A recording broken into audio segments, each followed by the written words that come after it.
Welcome to the Journey to Esquire, the podcast alumni updates. I am your host, Abigail Dean. In this series, we take a walk down memory lane as we reconnect with the remarkable alumni of the Journey to Esquire Scholarship and Leadership Program. Join me as we embark on a journey to discover where are they now?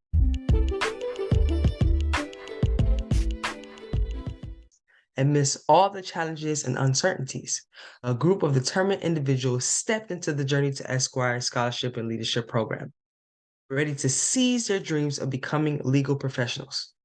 Fast forward today, and it's time to catch up, to witness their journeys, celebrate their achievements, and gain insights into the valuable lessons they carry forward from the program.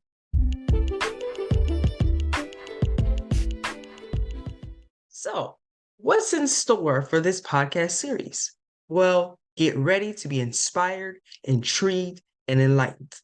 In each episode, I'll be sitting down with a remarkable alumnus or alumni, the trailblazers who embarked on their journeys to become legal professionals.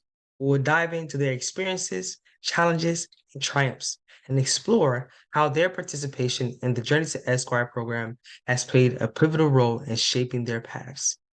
We'll reminisce about the highlights, uncover the pivotal moments, and get an inside look into their lives today. From courtroom victories to personal growth, from mentorship to forging lasting connections, these alumni have stories that resonate with all of us. Through their tales, we gain a greater understanding of the impact of education, scholarship, and leadership on their journeys.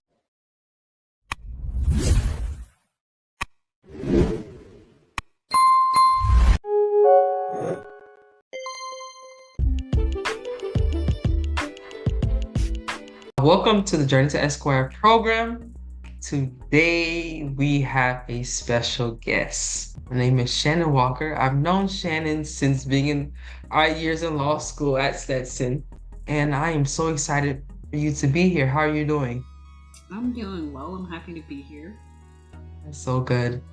So let's start with just touch on a little bit about your experience with the Journey to Esquire program. So what year did you graduate from the program? Well, I was part of the class of 2021.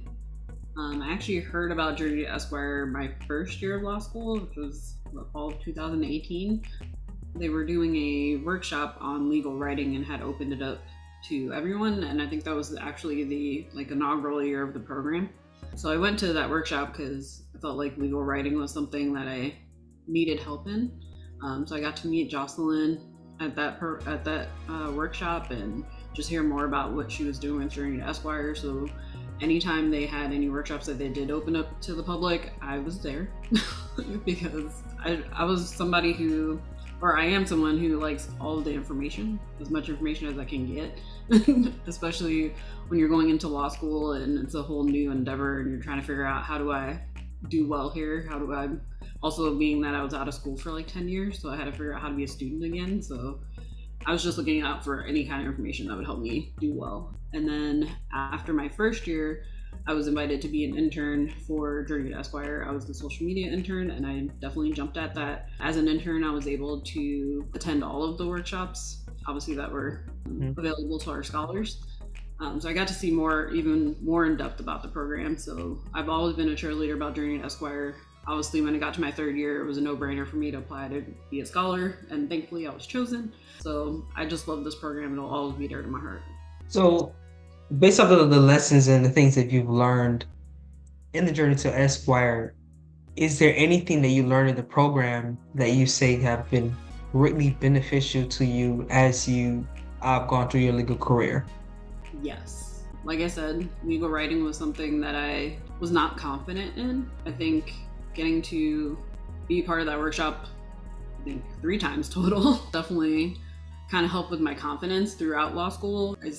Just like getting to network. I think that was something that coming to law school, I knew that was important, that I needed to be able to meet people because when I was applying to law schools, I remember attending a program where one of the attorneys basically said most of their employment opportunities they got through people that they knew or met.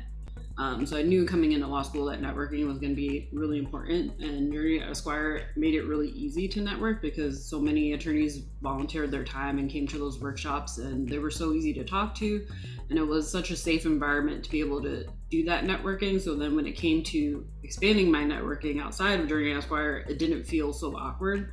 So it was like I got to develop my networking skills in a safe space.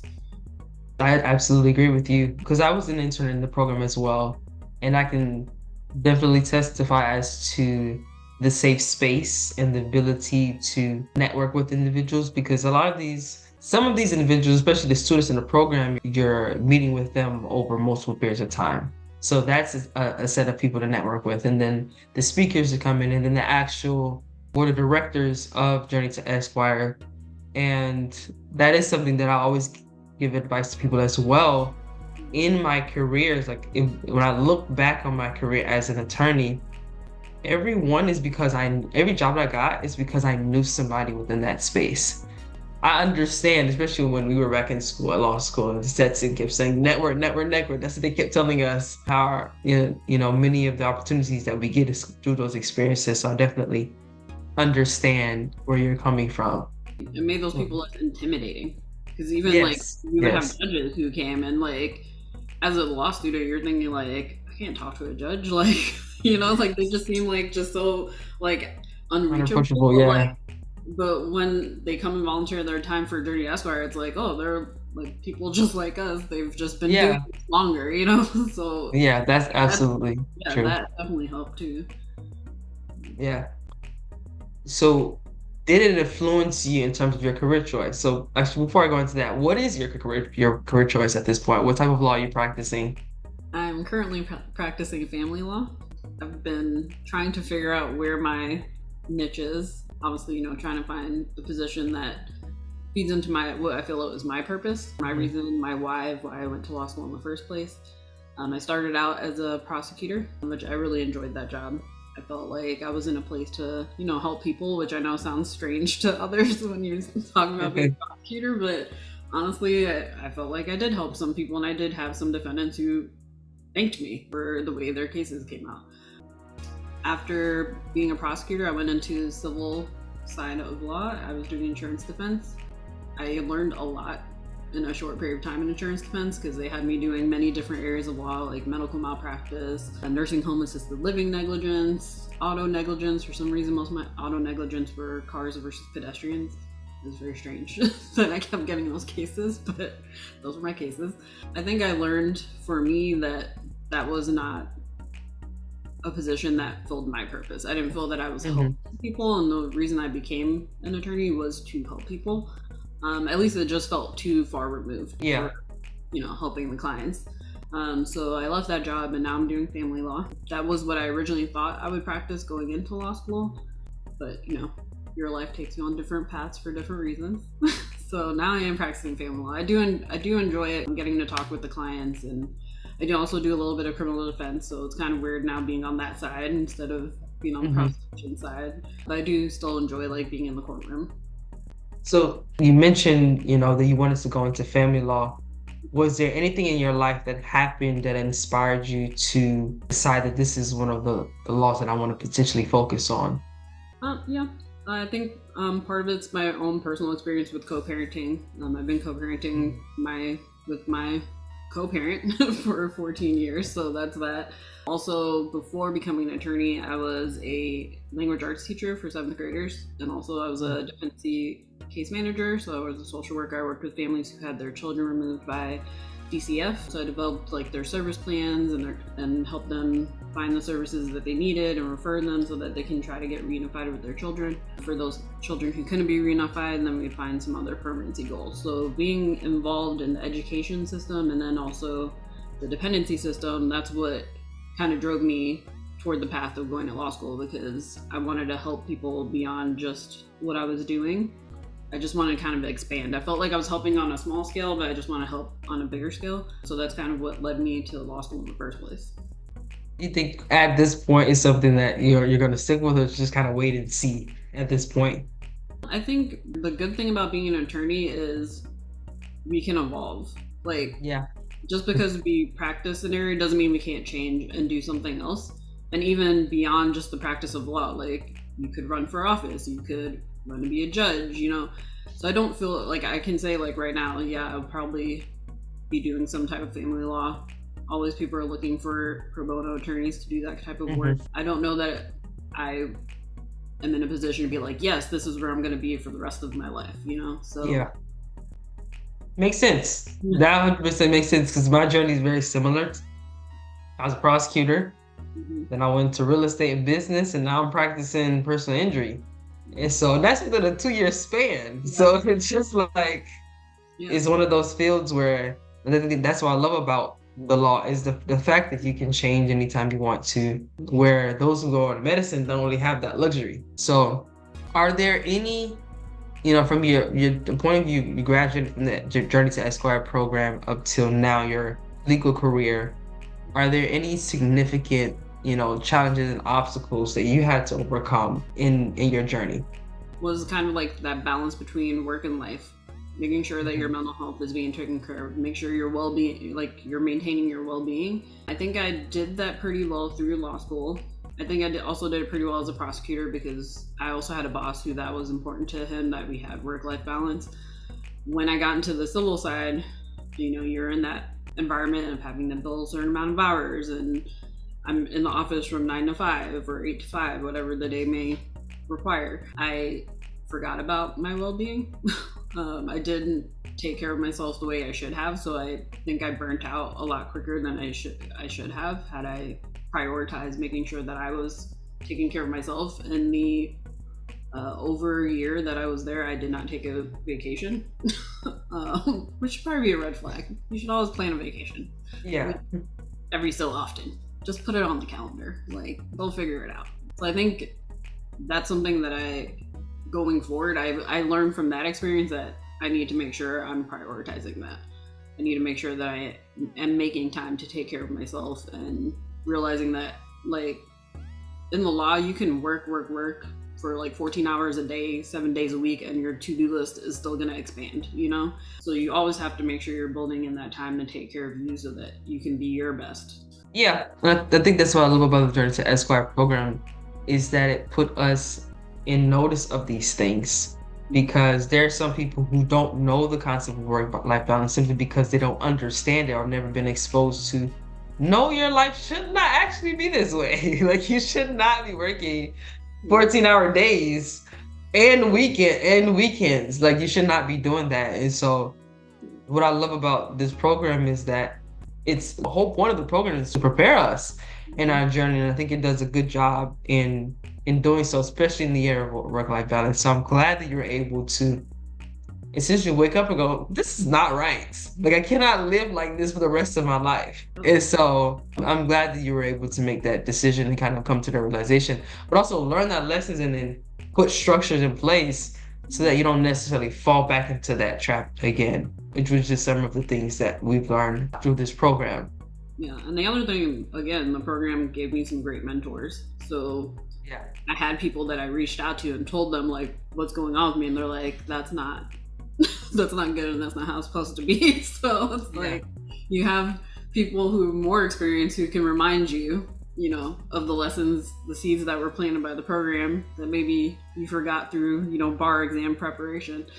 They bring it back to you and be like, hey, this is not how it's supposed to be. Maybe you need to consider these things, switch up things, Yeah.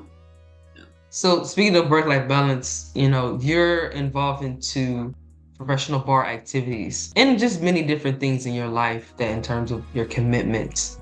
How do you maintain work-life balance with professional activities? Or is that an ongoing thing that you're kind of navigating through? I definitely think it's something that's ongoing. I've had to learn to say no to some opportunities because I have to realize, like, there's a limit, right? Yeah. When I'm joining a board, it's not just so I can have something to be putting on my resume. When I join a board, I want to make sure I'm active and I'm helping the association or whatever it is that I'm on the board of. So for me, I've had to learn to say no to certain things.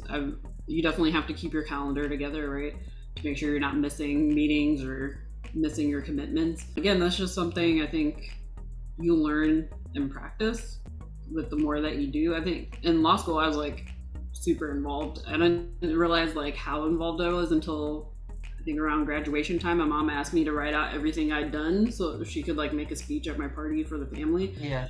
And like when I wrote it all down, I'm like, how did I survive? Like, what was I So it's like, I think I'm just that kind of person. Like, I can't just do one thing. Like, I can't just work. Like, I need to do other things. And I think also being part of George Edgecomb Bar Association, first as like young lawyer co-chair to now being the parliamentarian, like being a part of that group again, it's like having another safe space. Journey to Esquire was for me in law school. Again, it's another way for you to like network, especially when you're working long hours. Sometimes you don't know how to get out there. So a lot of times being part of a voluntary bar association makes it really easy. It's like, oh, they have an event, let me show up. And I think, again, George Edgecomb Bar Association, like Journey to Esquire, was something that I met a lot of attorneys through when I was a law student. So it's kind of being now in a position to be able to pay it forward to those coming up behind me, to be that attorney that I met when I was in law school for them. So that's kind of something that, and it also is like part of like my heart work. Like, again, I went into being an attorney to help others. And that doesn't just mean clients, it also means our community. It means other law students who are in similar position as I was. Yeah. I mean, that is one way to give back to the community because, you know, when you get out of law school, you're going to hear a lot of people say, join this, join that, join this, join that. Because especially if you go to even if you're in criminal law and civil law, but it is important to find balance because I've spoken to people who they come out of law school, they join 4 committees. And so they have work plus 4 committees, and so now they're overwhelmed. And you don't want to come, like law school in itself is an exhausting journey. It can be an exhausting journey, but you don't want to come out, especially during those time periods where you're trying to learn the area that you're trying to practice. So it is important to get out for the purposes of networking and things like that. But try one thing first, then maybe 2 at most, because that's one. Was it my first year out? I was only like a member. I wasn't like on the board for these things. It wasn't until after my first year that I was like, okay, I feel like I can do a little bit more. And even so, like I'm not like president. You know, I'm not gonna like run for a position where I feel like the demand is more than I can give. You know, and I think that's something that's important to realize. Like, depending on the position that you're going for in these associations, some require more from you than others. So know what your bandwidth allows, especially with your job as well. Yeah. And also, you know, for those also coming out, like, you don't even have to choose, you can choose what you want. So one of the things one of my mentors at my office, he's like, we don't care how you get involved. You don't necessarily have to join a bar association.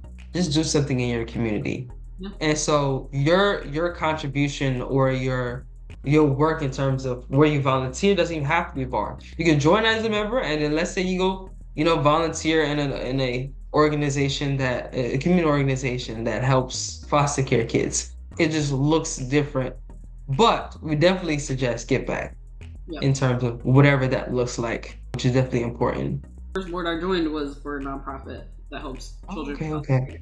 So that wasn't even like legal related. Like now I'm the legal government/legal board member, but that wasn't in the beginning. In the beginning, it was just something that someone who I met along the way through social work, she started her nonprofit and invited me to the board. And I'm like, okay, what does it involve? You know, so that was actually the first thing that I did out of law school. So it doesn't have to be legal related. Just something. You want to talk about that organization? I mean, this is a shameless plug at this point. I didn't know if you wanted to. So it's called Xavier House Incorporated. We're actually opening a group home of it, like the first of its kind. It's actually geared toward identifying highly intelligent or creative youth who are experiencing foster care. We're focusing on teenagers, so like 14 and up. We're starting out with girls, but we're hoping to expand our group home and include more. But we should be welcoming our first youth in like 8 weeks. We have a home. We are actually in the midst of our like fundraising to try to furnish the home. We're starting to interview applicants for our staff. We're like super excited. We created the whole screening process. We've worked really closely with Renzulli Learning, which does like all of the gifted education for multiple nations. It's just really exciting to get to be a part of something, especially something close to my heart, because being involved in the foster care system is what led me to law school in the first place. It's something that I continued in law school. So it's just another way of being able to advocate for others, right? Outside of just being an attorney. First of all, that's amazing. That is so amazing. For anyone who wants to get involved within the program, or wants to volunteer or donate money, how do they get involved in this process? Sure, they can look us up. Let me make sure I tell you the right the website. Our website is xavierhouse.org. So it's XAVIER house.org. That has all the information on there on how you can donate. You can actually reach out to us if we have our email on there. If you have a way that you want to get involved, we have multiple fundraisers, but I don't want to list them all out. But if you go to the website, you'll be able to find out how to donate. That's the easiest way. Okay. We'll definitely put your information in the show notes. Do you have any advice for these students that are coming through this program? So in relation to Journey to Esquire, take full advantage of the program. When you're coming to the modules, be engaged, pay attention. I know you guys got a lot going on in your brains, but when you're there, give it your best. I would say you're probably going to get a lot of advice from many different people and all types of advice. My thing is always filter it. You know yourself best, so you know what works for you. Don't deter from that. I think that was one thing coming into law school. It was like a fire hose of just information and advice and people telling you this is how you succeed and this is exactly what you gotta do. Again, we're all unique people, so some things may work for others that will not work for you. There's no point doing something that's not going to work for you. Do what works for you. But get all the information you can from many different sources, because like I said, that's how you're going to figure out all the different ways people do things. It's the same thing in practice. Like I would ask people all about what their case management system is, like, or what did they do when they're prepping for depositions. Everybody has their own different styles. So what someone else does may not work for you, but maybe it does. Maybe you guys have similar personality types. So if I'm looking at somebody who might deliver information the way that I do, I'm not going to be someone, like I'm pretty reasonable, calm person. So a lot of times I'm not going to be the advocate who's going to be yelling and banging on the table. Like that's just not me. So like while I watch somebody else who does it, will I see how effective it is for them? Maybe it works for them. It might work for me at some point, but again, you got to filter advice according to what works for you and know yourself. And if you try it, go ahead and try stuff. And if it doesn't work, throw it away and go do something else. Beautifully said. Beautifully said. Thank you so much for coming on the Journey to Esquire podcast. We were so honored to have you. I'm so honored to be here. I will do anything for Journey to Esquire. Anything legal. All right. Have a good one. Thank you.